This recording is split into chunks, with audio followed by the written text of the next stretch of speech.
Bonjour à tous et bienvenue sur Easy French. Aujourd'hui nous quittons un peu la légèreté habituelle pour parler d'un sujet de fond.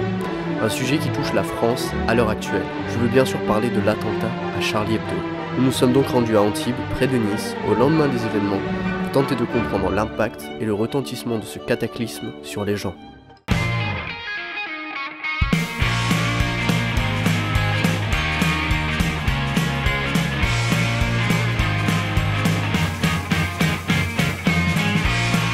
Alors dites-moi, est-ce que vous pensez que c'est important de pouvoir rire de tout?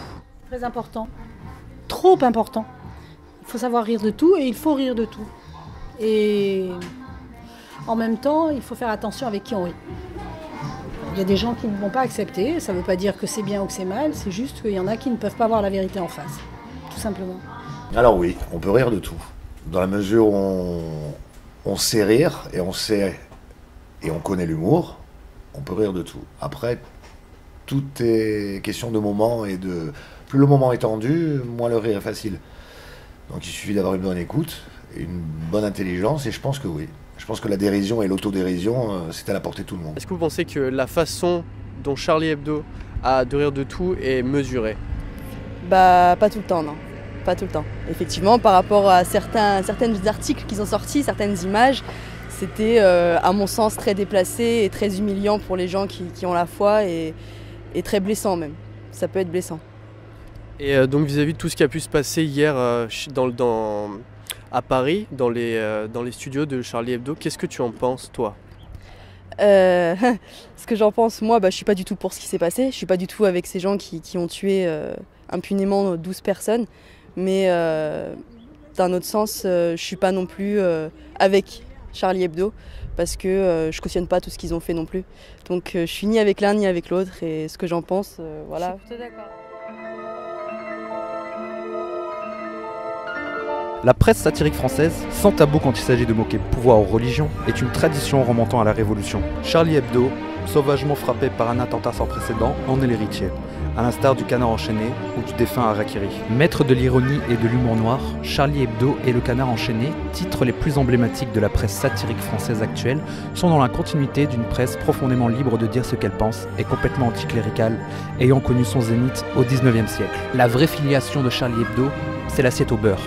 Journal satirique anarchiste du début du XXe siècle, anticolonialiste, anti-religieux, antimilitariste et anticonformiste, dont Michel Dixmier, professeur, disait « Aucune revue peut-être n'a, autant que l'assiette au beurre, exprimé une telle symbiose entre violence du message et violence graphique. » Je pense que c'est important de rire de tout, de rire de soi aussi, et c'est vrai qu'il faut passer par l'autodérision, c'est quelque chose de vachement important. T'as vu comme je te pique ta réplique.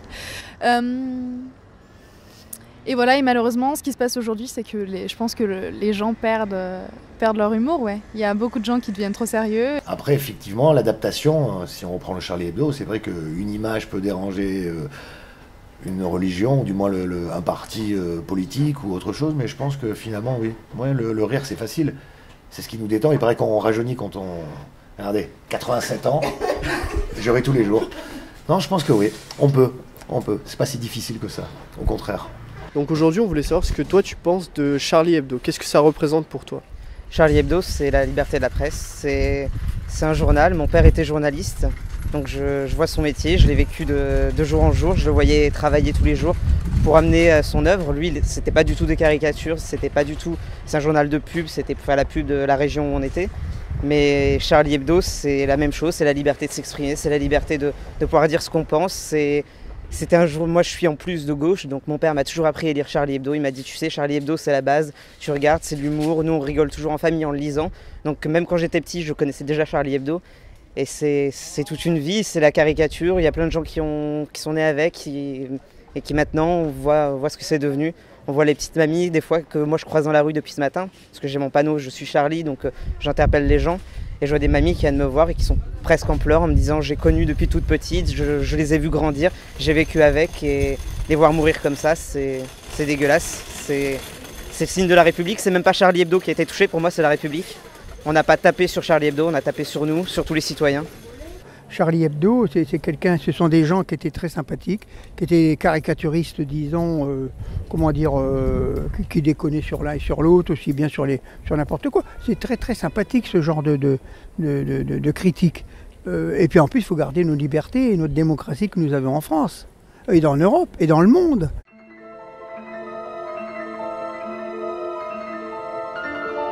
L'attentat commis mercredi 7 janvier 2015 contre le siège de l'hebdomadaire satirique Charlie Hebdo a fait 12 morts.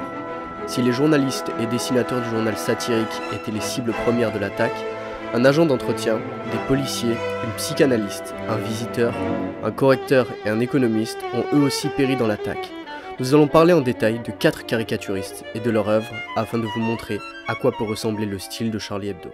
Stéphane Charbonnier, alias Charb, 47 ans, dirigeait Charlie Hebdo depuis mai 2009.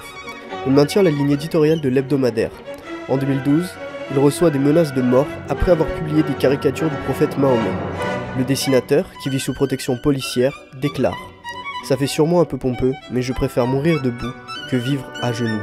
Il publie plusieurs ouvrages mettant en scène ses personnages, notamment Marcel Keuf et Maurice et Patapon. Nous allons maintenant vous montrer des caricatures, sons et images. Pourquoi on est mal assis au théâtre? Ah, c'est fait exprès. Pendant que t'accuses le fauteuil de t'avoir cassé le cul, tu penses pas à dire que la pièce t'a pété les couilles. Tu vas parler, ordure. Arrête tes conneries, il est sourd. Bah justement, il devrait comprendre le langage des signes. Après, c'est très grave ce qui s'est passé. Bien sûr, c'est très grave. Mais par contre, voilà, quand on nous passe des images, bon maintenant il y a Internet, c'est-à-dire que bon, la télévision, c'est très bien Internet, on en sait plus aujourd'hui et merci à Internet. Wikileaks par exemple. Merci à vous de faire des vidéos comme ça aussi, parce que c'est vrai que grâce à des vidéos comme ça et des gens comme vous, on connaît plus la vérité que ce que nous montrent les médias tous les jours, quoi. Je veux dire, moi les informations du 20h, je les regarde plus du tout, parce que pour moi c'est de la manipulation. Total. Comme je te disais, moi ce qui me choque, voilà, c'est ce qui m'embête, c'est qu'on attaque notre liberté d'expression. Pour moi, c'est la valeur, c'est une des raisons pour lesquelles je suis fier d'être français. Je pense qu'en France, on critique tout, on n'est jamais content, on fait la grève pour tout, et c'est le genre d'image qu'on projette à l'étranger. Le français est jamais content. Mais on est capable toujours de dire ce qu'on pense, on est capable toujours de dire ce que l'on aime, ce que l'on n'aime pas, de le dire haut et fort. Peu importe où on est ou avec qui on est capable, on a cette liberté d'expression et c'est quelque chose qu'on porte tous en nous.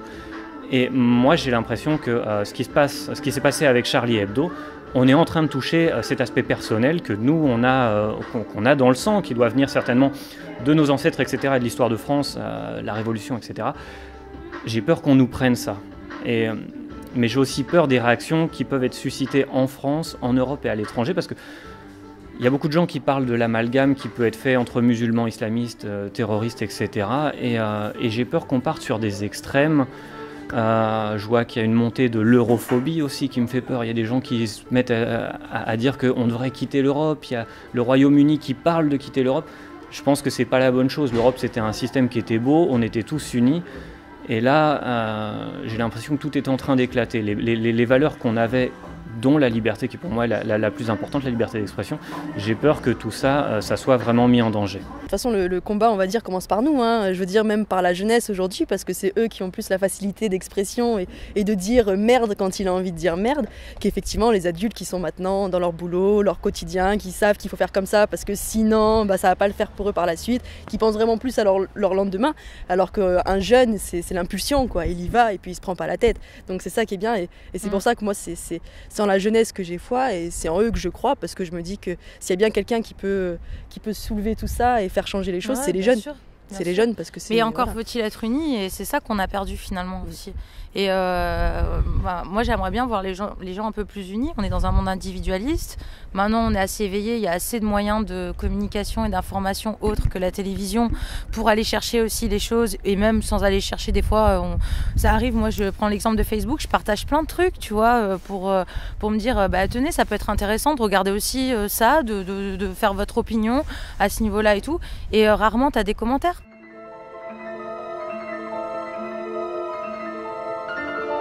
Cabu, de son vrai nom Jean Cabu, 76 ans, s'était forgé un esprit antimilitariste après avoir été mobilisé 27 mois pendant la guerre d'Algérie. Il est célèbre pour son personnage du beauf, caricature du français moyen, à tendance raciste, alcoolique et machiste. Nous allons maintenant vous montrer des caricatures, sons et images. Comme citoyen, je suis pour la démocratie, mais comme automobiliste, je suis pour la monarchie pétrolière. Aimez-vous les uns les autres, c'est de vous ça? Non, moi c'est travailler plus pour gagner plus. Et est-ce que vous avez quelque chose à nous dire par rapport aux événements qui se sont passés vis-à-vis de Charlie Hebdo hier? C'est triste, non?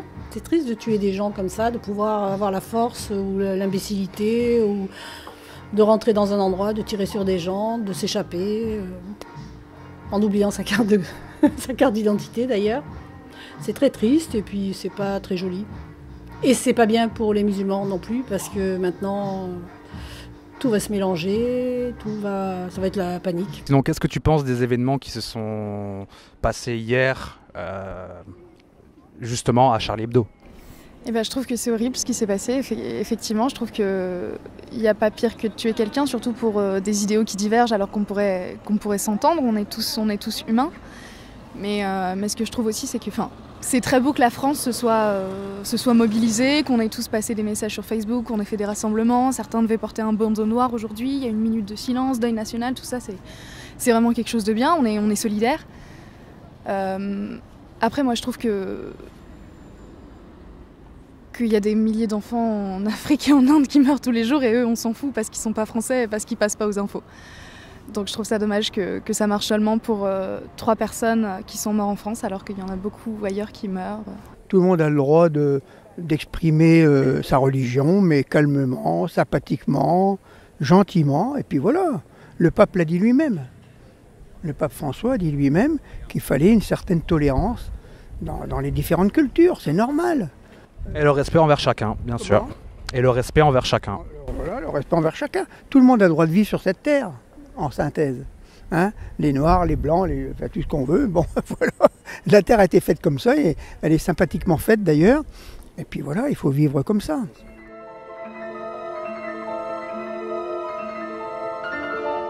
Né à Tunis, Tunisie, Wolinski dessinait et caricaturait le couple moderne, le plaisir des femmes et le désir des hommes. Georges Wolinski, 80 ans, disait ne plus vouloir exciter ses fous après l'incendie des locaux de Charlie Hebdo en 2011. On a autre chose à faire et à vivre, disait-il. Nous allons maintenant vous montrer des caricatures, sons et images. Mon nom est Georges Wolinski, je suis dessinateur humoristique, je n'ai jamais d'idées marrantes. Et c'est ça qui fait rire les gens. Quand je pense qu'il y a 40 ans, j'étais sur les barricades. Essaye d'oublier tout ça, papa. Bernard Verlac, plus connu sous le nom de Tinius, qui signifie petite teigne en occitan, avait 47 ans. Outre Charlie Hebdo, on pouvait retrouver ses dessins dans Marianne et Flûte glaciale. Nous allons maintenant vous montrer des caricatures, sons et images. Pour sécuriser les centrales nucléaires, faut éteindre le réacteur et faire ça. Au pied des chaînes, il y a des truffes. Au pied des cons, il y a des consultants. Et là, je crois que de Récré à 2 à aujourd'hui, c'est vrai que quand on réfléchit à tout ça, je veux dire, les dessinateurs, moi j'adorais Wolinski, hein, c'est pour plein de raisons. Mais quand on voit qu'on est capable de rentrer, de tuer des dessinateurs avec des armes, eux ils ont un stylo en face, quoi. Alors tue des mecs qui ont des armes en face de toi. Parce qu'après c'est une question de couilles, c'est pas une question de prôner une religion ou quoi que ce soit. Attaque avec les armes. Voilà, c'est-à-dire, moi j'ai vu plein de choses après sur Facebook. Oui mais à Gaza on fait ça, oui mais à machin, c'est pas le problème. Si t'as ta fille dans le métro et que le métro explose, effectivement dans la première seconde tu vas en vouloir à la religion ou du moins à l'origine de ceux qui t'attaquent. Certainement. Mais après, je pense que ils ont pas de courage quand ils font ça. Aucun courage. Aucun. C'est facile de tuer. Moi, je prends une arme maintenant, je vous tire sur tous les 4, c'est fastoche. Maintenant, on a 5 stylos. Non, si on a 4 stylos, une plume, tu peux planter une plume plus qu'un stylo. Mais bon, enfin, je pense que ouais, je pense que c'est un manque de courage. Et de toute façon, c'est une atteinte à la liberté. Et de nos jours, j'ai l'impression que heureusement, le peuple a le pouvoir de parler, et c'est ce qui permet d'aider, quoi. Ouais, je pense que c'est ce qui permet d'avancer. Et est-ce que tu pourrais nous dire 2-3 pensées que tu as vis-à-vis des événements qui se sont passés hier matin à Charlie Hebdo? Moi personnellement j'ai appris ça quand j'étais sur la route en écoutant la radio et honnêtement, pour moi ça me choque de voir ça se passer dans mon pays, en France. Ça fait maintenant 3 ans que j'habite en Colombie. Théoriquement j'habite dans un pays où on a toujours du terrorisme, on a les FARC, etc. Et c'est le genre de choses que je vois chez moi tous les jours en Colombie, dans les journaux, dans la presse. Et aujourd'hui je suis en France et j'ai l'impression que c'est inversé en fait. J'ai l'impression que finalement on a le même genre de situation que chez eux et je me sens pas forcément en sécurité en France. Et ce que nous on avait de fort ici, on a des valeurs fortes sur la liberté d'expression, sur le fait que finalement, comme tu le disais, on peut normalement rire de tout et s'exprimer sur ce qu'on veut. Ici on a ça qui est menacé aujourd'hui. Et pour moi c'est la valeur la plus importante de la France, c'est la liberté. Et moi ça me touche honnêtement. Hier j'entendais ça à la radio, ça me donnait envie de pleurer.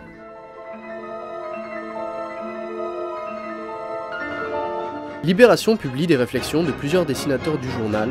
Sharp déclare « J'ai vu les dessins, c'est énormément de bruit pour pas grand chose. En France, je parle pour Charlie, on a publié des représentations qui étaient beaucoup plus choquantes que ce qui a été publié au Danemark. Une fois, une association musulmane très minoritaire et plutôt discrète a intenté un procès à Charlie parce qu'un dessin avait mis en scène le prophète. Ils sont allés en justice, ils ont perdu. À Charlie, avant qu'on soit embêté par les musulmans intégristes, on a eu affaire à l'extrême droite catholique. Ça s'est terminé normalement devant les tribunaux. Ils ont perdu et voilà. Ils attaquent pour tester, en espérant gagner et que la législation change. Les juifs, on doit constater qu'ils ne nous font pas chier. Dans Charlie, on traite surtout de l'église catholique, parce qu'elle est encore très majoritaire. Luz explique. En tant qu'athée, il est évident, puisque l'on est dans un pays catholique, que l'on va s'attaquer plutôt aux catholiques qu'aux musulmans, et plutôt au clergé, qui est le vrai représentant de cette aliénation et à la papauté, qu'à Dieu. Après, tout dépend du média qui porte le message. Quand c'est Charlie Hebdo, la critique ne porte pas sur les musulmans, mais sur l'aliénation de la foi. Et qu'est-ce que vous avez à nous dire sur les événements qui se sont passés hier à Charlie Hebdo? C'est plus difficile à réaliser que n'importe quelle autre chose, puisqu'on a toujours l'impression qu'on est loin de tout. Quand on est le 11 septembre, on était devant nos écrans en train de se dire c'est arrivé là-bas, là c'est arrivé ici. Enfin, c'est arrivé à Paris, ça pourrait arriver ici aussi. Encore une fois, c'est un dérapage. Je pense bon, il ne faut pas faire d'amalgame complet, même si on le fait. Hein. Même si on a tendance à se dire ils crient tous à la Wakba, donc ils sont tous comme ça, mais je crois pas. Je crois pas. Je pense pas.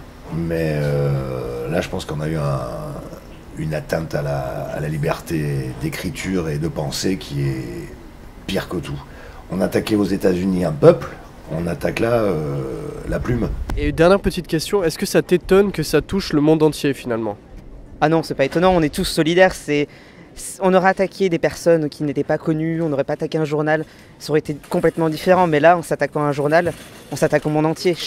Même nous, on a un blog, on écrit sur notre blog, même vous êtes journaliste. Donc on est tous touchés, on écrit tous des choses, on est tous auteurs de quelque chose.